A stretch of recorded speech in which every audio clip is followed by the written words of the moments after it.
moment où les amis du peuple syrien étaient réunis, on apprenait la défection d'un très haut gradé proche de Bachar al-Assad. Bonsoir Harold Iman. Bonsoir. Et qui est cet homme exactement ? Cet homme, c'est un ami de Bachar, un très proche ami. Et non seulement ça, c'est comme la deuxième dynastie des amis. Vous avez le père de Bachar al-Assad, Hafez, qui était l'ami du père de notre transfuge, Mustafa Tlass, ministre de la Défense sous le régime de père Hafez. Et puis ensuite, vous avez les deux fils qui se connaissent à l'académie militaire.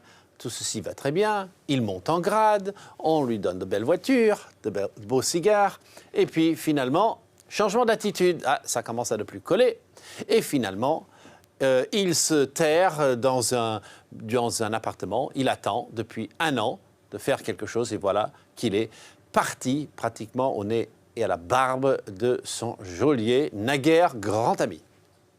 De l'armée syrienne libre, Harold, qui sont opposés au régime, se gonflent de soldats retournés. Comment ça marche, la défection ?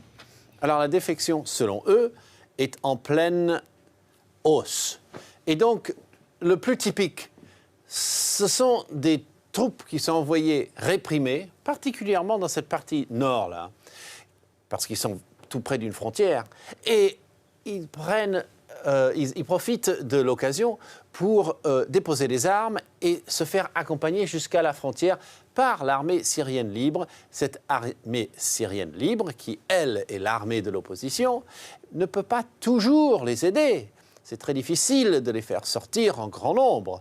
Donc, elle leur demande d'attendre qu'elles soient prêtes pour les exfiltrer. Donc, selon l'armée syrienne libre et le Conseil national syrien, c'est-à-dire l'opposition dans son ensemble, il y aurait, de manière virtuelle, des milliers de défections possibles qui attendent qu'on leur trouve un réseau pour quitter le pays ou bien pour rejoindre directement l'autre côté et se battre. Et donc, c'est pas fini. Merci, Harold Iman, pour vos explications.